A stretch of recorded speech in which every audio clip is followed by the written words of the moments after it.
Start करेंगे theories of water transport.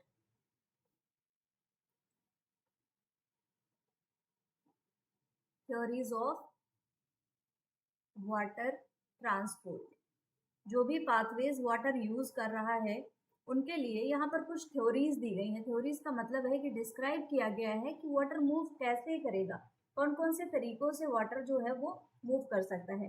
तो basically ये जो थ्योरीज होती हैं ये बताती हैं कि चलो जाइलम तक तो पानी किसी तरीके से आपने पहुंचा दिया, रूट हेयर से होते हुए सारी सेल्स को इसने क्रॉस किया और अल्टीमेटली अब ये पहुंच गया जाइलम के पास में। वाटर जाइलम के पास में है, अब ये आगे कैसे जाएगा, क्योंकि पेड़ में जब कोई भी, जैसे मैं यहाँ पे ट्री बनाऊं तो बहुत बड़ा सा जो ट्री है इसकी यहाँ पर कहीं पे रूट थी, इस रूट में यहाँ पे जाइलम ने वाटर एब्जॉर्ब कर लिया। अब इसको आपको इस टिप तक पहुंचाना है, बहुत लंबा चौड़ा पाथवे है, तो किसी आधार पर तो ये मूव करेगा। वो आधार क्या है, वो थ्योरीज क्या है, यही बताता है। ये जो वाटर ट्रांसपोर्ट की थ्योरीज हैं यही हमें समझाने की कोशिश करती हैं। ओके, नॉर्मली ये जो अपवर्ड मूवमेंट होता है, इस अपवर्ड मूवमेंट को बोला जाता है एसेंट ऑफ सैप। सैप का मतलब है, सैप क्या होता है, सैप का मतलब होता है कि वाटर एब्जॉर्ब हुआ है, वाटर के साथ साथ में बहुत सारे सॉल्यूट्स भी तो डिजॉर्व हुए हैं, न्यूट्रिएंट्स हैं, बहुत सारे एलिमेंट्स यहाँ पर आए हैं। वाटर एंड सॉल्यूट का जो कंसंट्रेशन है उसको बोला जाता है सैप। तो यहाँ पर जो सबसे पहली थ्योरी आती है वो आती है एसेंट ऑफ सैप। बेसिकली हम इसको अलग थ्योरी ना कंसीडर करके हम इसको मानते हैं कि ये हमारी प्रोसेस का नेम है। देखिए, सबसे पहला है ascent of SAP. Ascent of SAP, तो ये एक थ्योरी इस तरीके की है कि हम ये मान के चलते हैं कि हमारा जो यहाँ पर वाटर का मूवमेंट है वो कुछ इस तरीके से हो रहा है कि जहाँ पर वाटर को एब्जॉर्ब किया गया है वहां से अपवर्ड डायरेक्शन में जा रहा है। सिंपली ये ऊपर की तरफ मूव कर रहा है, जिसको कि हम क्या बोल रहे हैं, एसेंट ऑफ सैप। आपको ध्यान में रखना है कि जो सैप है, सैप क्या है, सैप मिक्सचर है जिसमें कि वाटर भी इन्वॉल्व है और बाकी आपके न्यूट्रिएंट्स एंड मिनरल्स भी इन्वॉल्व हैं। ओके, तो एसेंट ऑफ सैप की अगर हम कॉन्सेप्ट की बात करें तो सिंपल इसको हम बोल सकते हैं अपवर्ड मूवमेंट। और यहाँ पर हम मूवमेंट किसका देख रहे हैं, अपवर्ड मूवमेंट ऑफ वाटर, क्योंकि वाटर के साथ साथ में जो सॉल्यूट है उसका भी यहाँ पर मूवमेंट हो रहा होता है, तो इसको हम upward movement of water and solute बोल सकते हैं। अच्छा, जो भी वाटर एंड सॉल्यूट है ये कैसे जाएंगे, क्या कोई यहाँ पर ग्रेविटी का रोल होगा, बिल्कुल भी नहीं, ये तो ग्रेविटी के अगेंस्ट जा रहे होंगे भाई, दूसरी डायरेक्शन में जा रहे हैं, ग्रेविटी नीचे की तरफ ले जाती है और ये ऊपर की तरफ मूव कर रहे हैं, तो इसीलिए ये जो मूवमेंट होता है दिस इज अगेंस्ट ग्रेविटी। यहाँ पर ये ग्रेविटी को अपोज करके ऊपर की तरफ मूव करेगा। ग्रेविटेशनल फोर्स नीचे की तरफ होता है, ये ऊपर की तरफ मूव करा रहा है। इसके साथ ही साथ में जब ऊपर की तरफ मूव कर रहा है, अब ये बताइए जो रूट वाला पोर्शन है, क्या ये ऐसा पार्ट है जहाँ पर एयर प्रेजेंट है, तो ये एयर प्रेजेंट नहीं होती है, यहाँ पर एयर अब्सेंट होगी। लेकिन जहाँ पर ये मूव कर रहा है वहां पर एयर प्रेजेंट होती है, इसीलिए इसको बोला जाता है aerial part. This is aerial part, aerial part या फिर इसको अपर पार्ट भी आप बोल सकते हो। तो वाटर का मूवमेंट कहाँ हो रहा है, एरियल पार्ट्स में हो रहा है, रूट से एरियल पार्ट में प्लांट के, और मूवमेंट का साधन कौन है बच्चों, जाइलम। सो ये तो रही बात पहली थ्योरी जो हमने जानी। दूसरा अगर मैं आपको बताऊं, जो मेन थ्योरी है, बेसिकली ये तो हमने एसेंट ऑफ सैप की इंफॉर्मेशन जानी, दूसरा है रूट प्रेशर थ्योरी। एक थ्योरी दी गई है जिसमें बताया गया है कि रूट प्रेशर के थ्रू जो वाटर है वो मूव कर रहा होता है। तो चलिए डिस्कस करते हैं कि क्या है रूट प्रेशर और कैसे ये मदद करता है। देखो, अगर हम बात करें प्लांट्स की, तो प्लांट्स के अंदर ये एबिलिटी होती है कि वो एक हाइड्रोस्टैटिक प्रेशर क्रिएट कर सकते हैं। मतलब एक पॉजिटिव हाइड्रोस्टैटिक प्रेशर क्रिएट किया जाता है, वो भी रूट में। यहाँ पर क्रिएट होगा पॉजिटिव हाइड्रोस्टैटिक। हाइड्रोस्टैटिक मतलब यहाँ पर हम वाटर से रिलेटेड बात कर रहे हैं, तो हाइड्रोस्टैटिक प्रेशर। और ये कैसा है, ये पॉजिटिव है, पॉजिटिव हाइड्रोस्टैटिक प्रेशर यहाँ पर जनरेट होगा। और ये पॉजिटिव हाइड्रोस्टैटिक प्रेशर रूट के जाइलम पार्ट में जनरेट होता है। यहाँ पर जो जाइलम है जाइलम में आ जाता है पॉजिटिव प्रेशर, मैं ऐसे लिख देती हूँ। अब जब वाटर रूट में जाता है, पहले तो सॉइल में प्रेजेंट है, सॉइल से ये एंटर करेगा रूट में, पूरा पाथवे फॉलो करेगा। तो जब ये रूट में पहुंचता है बच्चों, तो इस पाथवे के दौरान ये एक प्रेशर, एक पुशिंग फोर्स क्रिएट करता है। पुशिंग फोर्स मतलब वाटर जैसे यहाँ पर एंटर किया जाइलम में, अब यहाँ पर जो वाटर मॉलिक्यूल प्रेजेंट है ये ऊपर की तरफ पुश करेगा, तो ये एक वाटर मॉलिक्यूल्स पे पुशिंग फोर्स लगाएगा, इसको हम बोल रहे हैं पुशिंग फोर्स। और ये जो पुशिंग फोर्स है, इसी की मदद से जो वाटर है वो ऊपर की तरफ मूव कर रहा होगा। सो वाटर का हम मूवमेंट देखते हैं, कहाँ जा रहा है, सॉइल से रूट में जा रहा है, और सॉइल से रूट में जाने के दौरान ये एक पॉजिटिव प्रेशर क्रिएट कर रहा है, positive pushing force, positive pushing force. और ये जो फोर्स है मतलब ऊपर की तरफ धक्का दे रहा है, इसी को हम क्या बोलते हैं, इसी को हम बोलते हैं रूट प्रेशर। और ये थ्योरी इसीलिए दी गई है कि रूट प्रेशर जो है ये धक्का दे रहा है पानी को, भाई चलो ऊपर चलो, हमें ऊपर जाना है, हमारा यहाँ कोई काम नहीं है, तो ये ऊपर की तरफ वाटर को लेके जा रहा है। So this is root pressure. Okay, अच्छा अब ये जो इनटेक हो रहा है वाटर का, ये किस लिए होगा, क्योंकि देखो जो इनटेक होता है, अब मिनरल न्यूट्रिएंट साइंस जो रूट के जाइलम सेक्शन में प्रेजेंट है, उनका डिस्ट्रीब्यूशन हो रहा होता है, और एक्टिव डिस्ट्रीब्यूशन होता है मिनरल न्यूट्रिएंट्स का जाइलम में, जिसकी वजह से यहाँ पर ये प्रेशर क्रिएट हो जाता है। ओके, अच्छा अभी एक बात बताइए, रूट प्रेशर है, ये धक्का लगा रहा है, प्रेशर जनरेट कर रहा है, तो वहां पर कुछ ना कुछ और चीजें होंगी, जैसे कि ये जो पावर जनरेट हो रही है ये कहाँ से आ रही है, कितना पावर होगा, तो लगभग अगर मैं बात करूँ तो 0.5 टू 0.6 एमपीए तक का पावर यहाँ पर लगता है। ये क्या है, पावर या फिर फोर्स। अब ये एक इम्पॉर्टेंट चीज है कि बच्चों ये प्रेशर जो है, ये जितना पावर लगा या जितना फोर्स लगा, ये इतना सफिशिएंट नहीं है कि लंबे चौड़े प्लांट में वाटर का मूवमेंट करा सके, ये इतना सफिशिएंट बिल्कुल भी नहीं होता। तो इसके लिए अब यहाँ पर प्रॉब्लम आती है कि फिर पानी कैसे पहुँचेगा।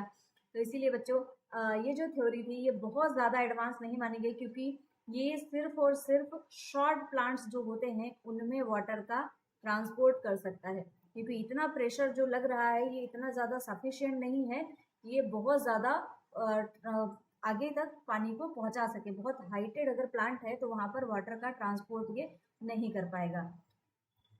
होता क्या है, अगर कोई ऐसी कंडीशन आ जाती है कि जैसे कि रूट प्रेशर जो है वो बहुत ज़्यादा कम हो गया, जैसे वाटर ट्रांसपिरेशन का रेट बहुत हाई हो गया, या फिर सॉइल ड्राई हो गई, तो उस केस में क्या होगा, उस केस में ये वर्क भी नहीं कर पाएगा। बेसिकली अगर हम बात करें कि ये काम कब करता है, तो ये सिर्फ और सिर्फ वाटर तब ट्रांसपोर्ट कर सकता है जब जो ट्रांसपिरेशन रेट है वो लो हो। ट्रांसपिरेशन रेट यहाँ पर कैसा हो, ट्रांसपिरेशन का मतलब होता है जो लीव्स होती हैं उनसे वाटर इवेपोरेट होता रहता है, तो वो रेट कम होना चाहिए। अगर बहुत जल्दी जल्दी वाटर इवेपोरेट हो जाएगा तो यहाँ पर चांसेस बहुत कम है कि ये ट्रांसपोर्ट कर पाएगा।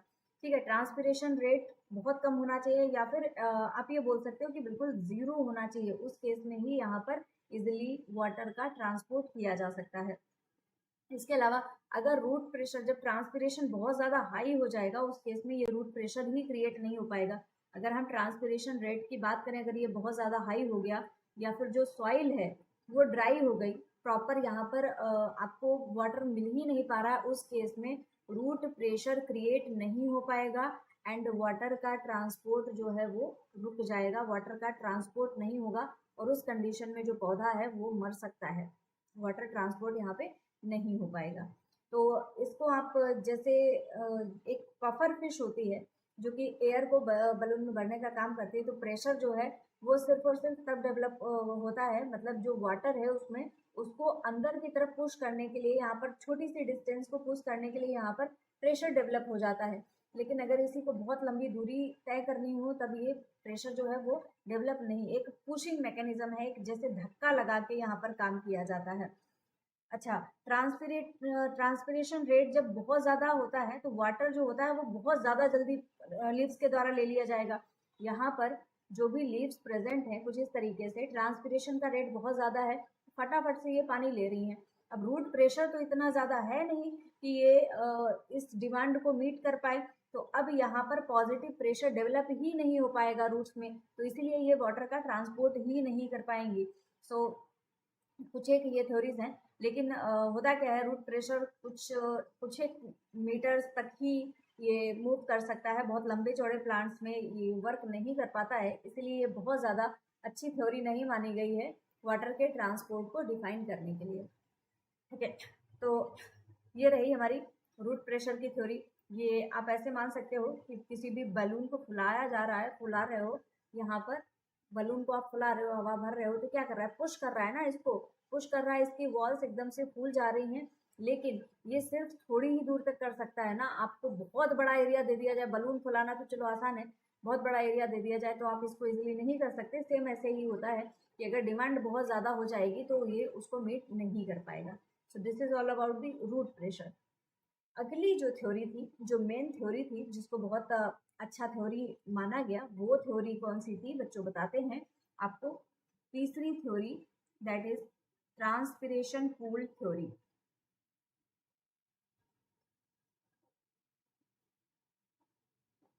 Transpiration pull theory. सो अगर हम ट्रांसपिरेशन पूल थ्योरी की बात करें तो ये सबसे ज़्यादा वाइडली एक्सेप्टेड थ्योरी यही है, और मेनली वाटर ट्रांसपोर्ट जो टॉल प्लांट्स में हो रहा होता है उसको इसी थ्योरी के द्वारा एक्सप्लेन किया जा सका है। वाटर जो है, वाटर एक फोर्स, लीव्स में एक फोर्स क्रिएट होता है ट्रांसपिरेशन के द्वारा, उस फोर्स की वजह से वाटर ऊपर की तरफ मूव कर रहा होता है। तो ये थ्योरी हमें यही बताती है कि जो वाटर का मूवमेंट है उसके लिए यहाँ पर ड्राइविंग फोर्स जो है वो ट्रांसपिरेशन है। So this is widely accepted theory, widely accepted for transport in tall plants. जो टॉल प्लांट्स होते हैं वहां पर वाटर के ट्रांसपोर्ट के लिए इसको सबसे ज़्यादा एक्सेप्टेड थ्योरी माना गया।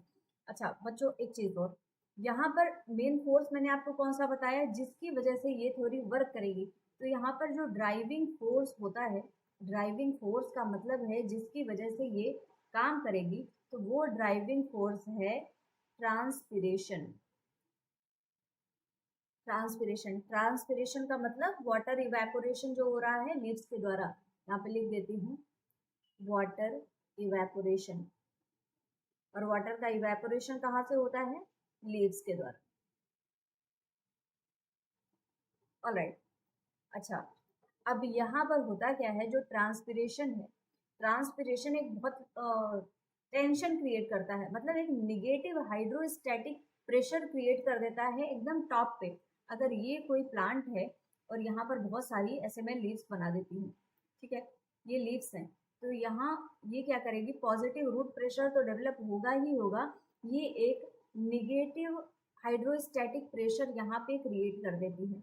और ये जो निगेटिव हाइड्रोस्टैटिक प्रेशर होता है यही आपको मदद करता है वाटर को ट्रांसपोर्ट कराने में। सो अब यहाँ पे पॉजिटिव प्रेशर है और यहाँ पर निगेटिव प्रेशर है, पॉजिटिव से निगेटिव की तरफ वाटर का मूवमेंट होने लगेगा, आसानी से हो जाएगा। ओके, तो मेन फोर्स कौन सा है, ट्रांसपिरेशन, और ट्रांसपिरेशन की वजह से यहाँ पर निगेटिव प्रेशर हाइड्रोस्टैटिक प्रेशर बन जाता है। तो ट्रांसपिरेशन क्या करता है, it creates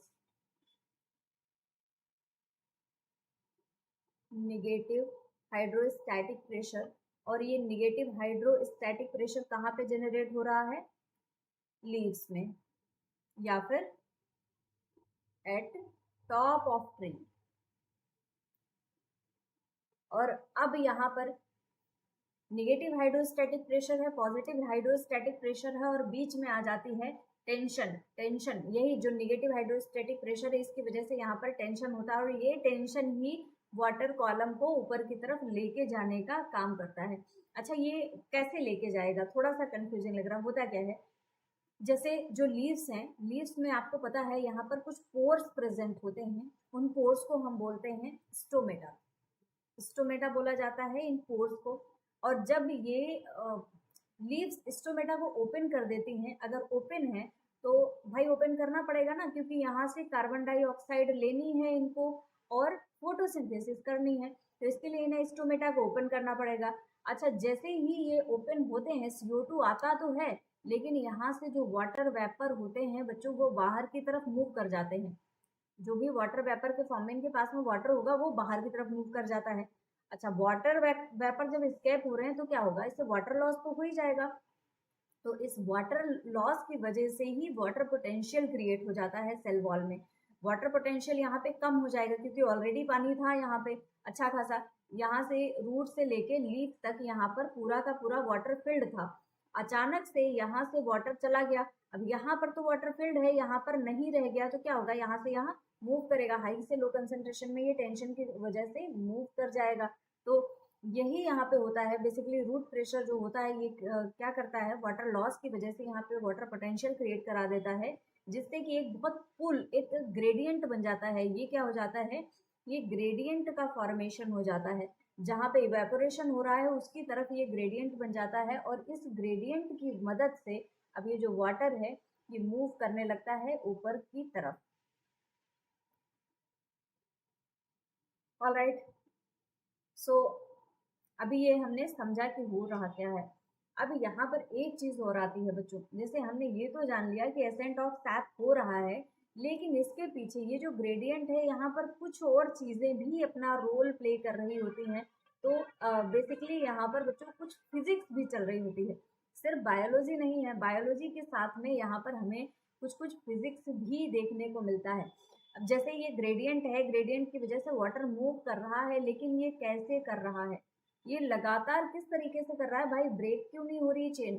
तो इसके लिए यहाँ पर जो फिजिक्स आती है तो चलिए हम वो बताते हैं। ये जो ग्रेडियंट है, ग्रेडियंट की वजह से कंटिन्यूअस वाटर मूवमेंट होता है, continuous water movement.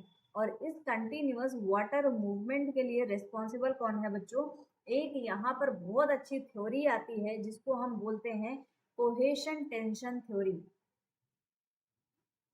Cohesion tension theory. Okay, चलिए जानते हैं क्या बताती है ये कोहेशन टेंशन थ्योरी। बेसिकली ये जो कोहेशन टेंशन थ्योरी है ये वाटर की प्रॉपर्टीज पे डिपेंड होती है, depends on water properties. Water के अंदर बहुत स्पेशल कुछ स्पेसिफिक प्रॉपर्टीज होती हैं। सो ये थ्योरी है उन्हीं प्रॉपर्टीज पे डिपेंडेंट होती है। So depends on properties of water,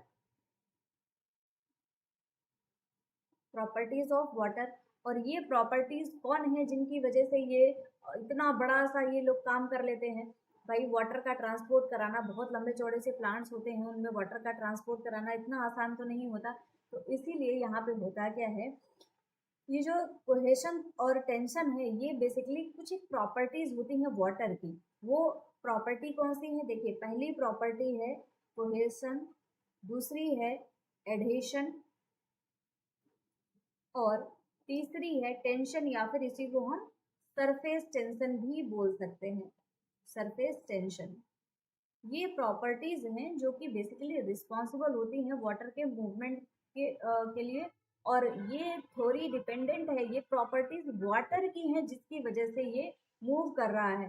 basically होता क्या है, ये सारे के सारे मिलके वाटर को कंटिन्यूअसली अनब्रोकन कॉलम में मूव कराने में मदद करते हैं। इनकी वजह से वाटर को टेंसाइल स्ट्रेंथ मिल जाती है, टेंसाइल स्ट्रेंथ। और ये टेंसाइल स्ट्रेंथ जो है ये मदद करती है वाटर को मूव करने के लिए। टेंसाइल स्ट्रेंथ का मतलब होता है कि पुलिंग फोर्स को रेजिस्ट करना।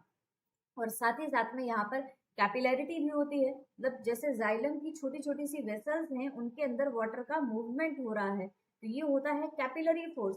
तो टेंसाइल स्ट्रेंथ और कैपिलरी फोर्स मिलके मूव करा रहा होता है वाटर को ऊपर की डायरेक्शन में।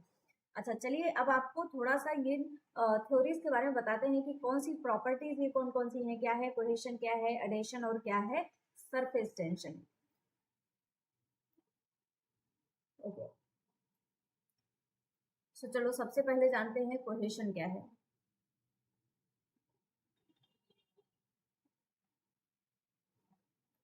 देखिए होता क्या है, जब किसी भी प्लांट में वाटर मूव कर रहा होता है कुछ इस तरीके से, अगेन मैं यहाँ पर प्लांट बना लेती हूँ, रूट्स हैं और यहाँ पर लीव्स वाला एरिया है। तो जब वाटर का मूवमेंट हो रहा होता है, यहाँ पर वाटर मूव कर रहा है, तो उस दौरान होता क्या है, वाटर के मॉलिक्यूल्स हैं एक दूसरे के साथ में जुड़े हुए होते हैं, एक दूसरे के साथ में जुड़े हुए चल रहे होते हैं। ये एक बहुत स्ट्रांग अट्रैक्शन की वजह से होता है। जो वाटर के मॉलिक्यूल्स हैं ये एक दूसरे के साथ में जुड़ते हैं, मतलब कोहेशन बेसिकली ऐसा फोर्स होता है, ये होता है अट्रैक्शन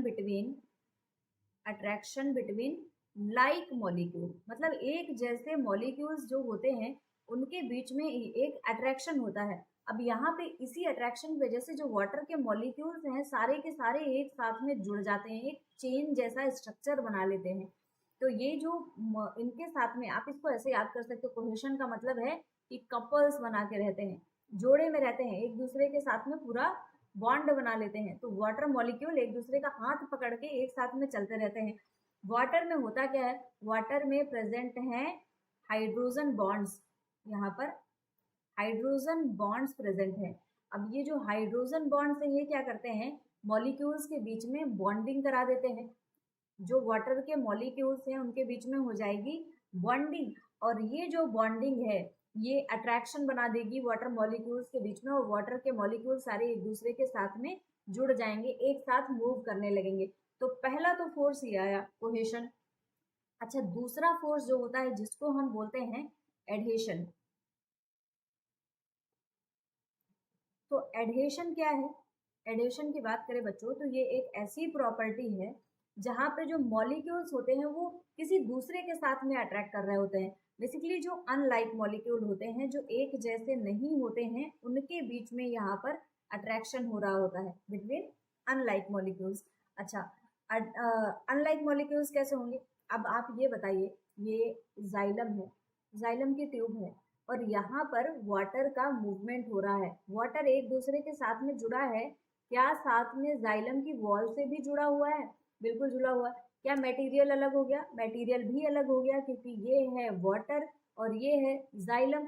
तो अब यहाँ पर दो चीजों का मतलब दोनों ही मॉलिक्यूल्स अलग अलग हैं जिनके बीच में अट्रैक्शन हो रहा है, तो इसीलिए इसको बोलते हैं अनलाइक मॉलिक्यूल्स के बीच में जो इंट्रैक्शन होता है। वाटर क्या करता है, जो जाइलम की वॉल्स होती हैं, बेसिकली जाइलम वॉल्स की अगर हम बात करें बच्चों तो ये होती हैं हाइड्रोफिलिक नेचर की।